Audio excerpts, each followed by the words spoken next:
there was a lot of literature on those Islamist women. And from my literature, I could notice that they can go into two different parts.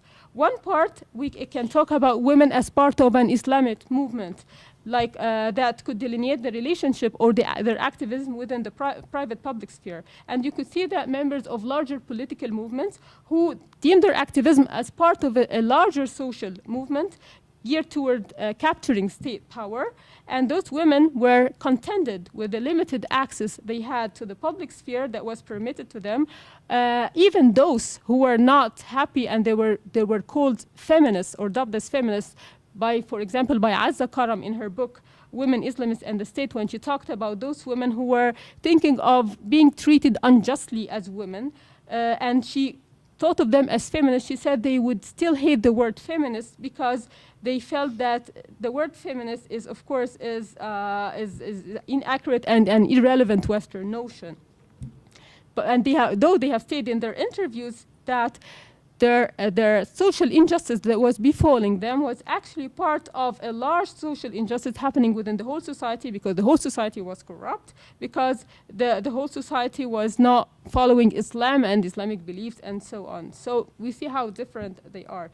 In a similar manner, we have, for example, Yadav, like other terms were used as calling them segmented public. And by that we mean the type of activism where Islamist women, talking about the women in the Islah Party in Yemen, that those women, they were working in private spaces that sort of intersects with men, but it was still private, but it was considered as segmented public in a way. Even the successful or the more successful stories, and I mean by that describing women in Turkish politics, like in the Refah Party, who showed some success by breaking the boundaries or crossing the boundaries between the private and the political, between secular and religious beliefs, between the democratic and the authoritarian. They have limited success, and that was because their success was defined by the boundaries they were unable to cross, in Aron's words, such as the class ceiling separating them from men. We have an alternative form of activism on the other side. Those women who relinquished over resistance toward higher levels of religiosity, and as examined by Shireen Hafiz in her book, Terms of Empowerment. She studied a group of Islamist women who, in order to fulfill their religious aspiration, they enjoined an Islamic paradigm without necessarily participating politically. So they were part of Islamic organizations, were doing good to the people all over the world, but they were not really participating politically, and they felt that they would be empowered by helping the other people, and that's it. That's the form of empowerment they have. And so it would be a service by means they could perfect the self, and this is their sense of empowerment.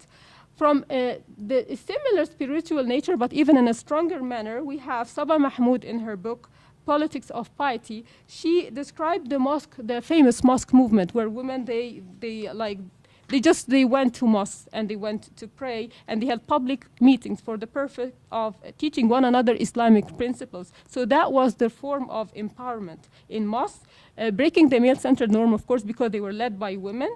Though they saw that they could perfect their spiritual relationship with God by means of purifying the self through the embodiment of what she called the ritual, and other stories as such. So this is the kind of the public that we had before, the limited public, the segmented public that had with women.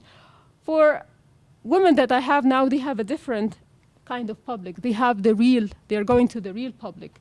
This picture is of one of my interviewees. Her name is Aya Tubgi. She's a Salafist. And as you see from the picture, there are many norms that are kind of broken nowadays. First of all, she's wearing the niqab.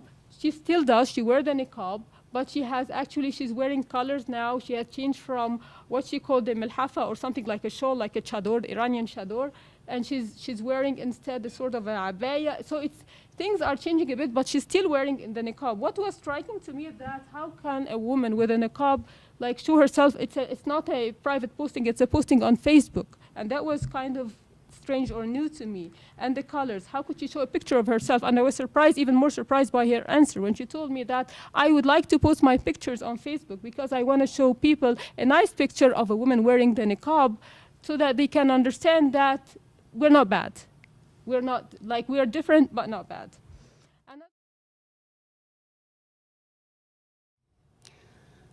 So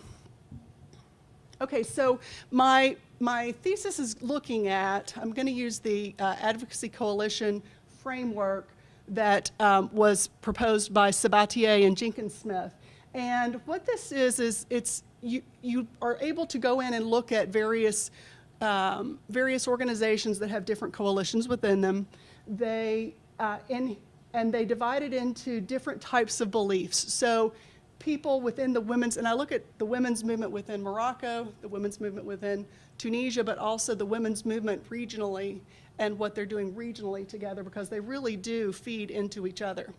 So there are core beliefs, which are their innermost values, which are really kind of non-negotiable. Then there are policy core beliefs. What should we do to kind of implement prescriptives based on our core beliefs? And then there are secondary beliefs, and this is where I see there might be room for some compromise with some of the different policies. So how do you translate these beliefs into the different policy systems?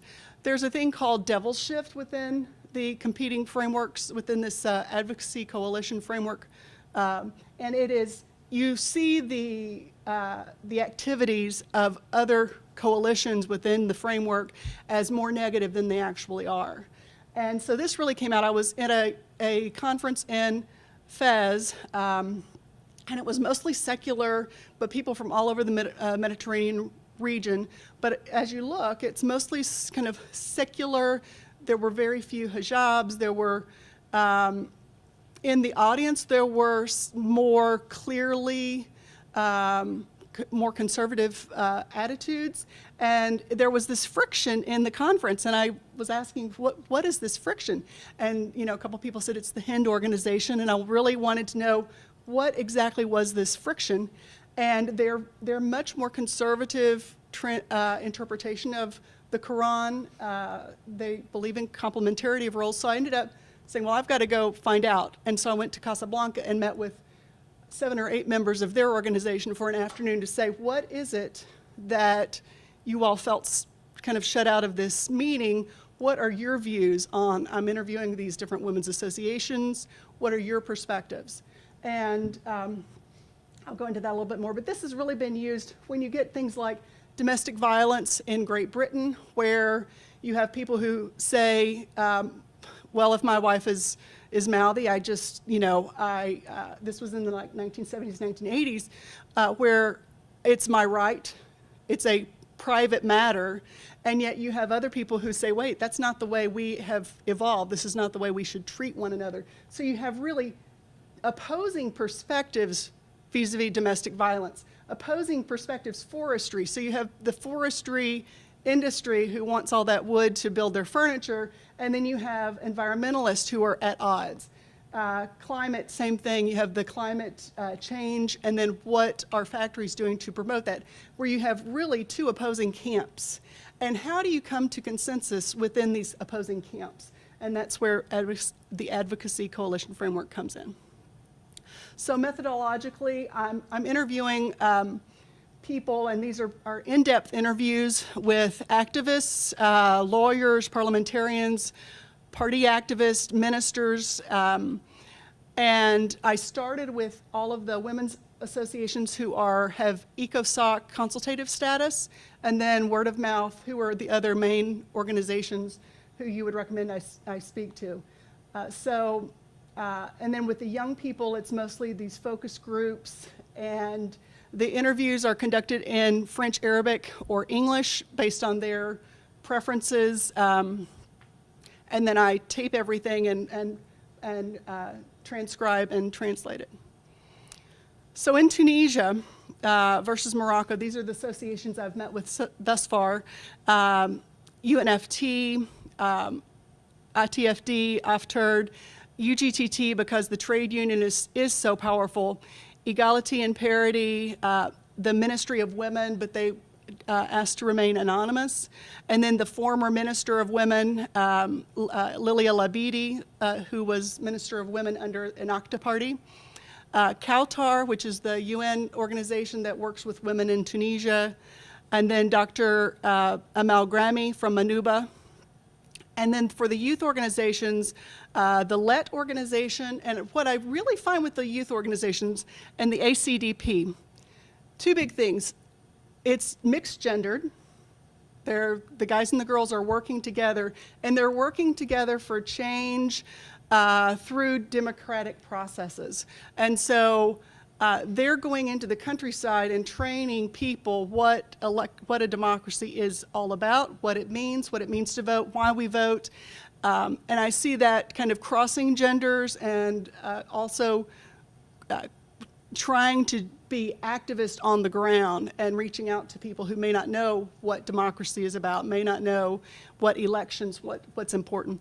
And then in Morocco, again, I went through those organizations, so ADFM, AMDF, UAF, the Hind organization, the PJD parliamentarian, Jamila Musali, who's now she's now a cabinet minister.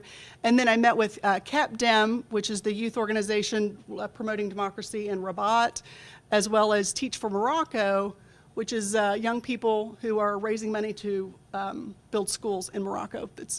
Illiteracy is a huge problem.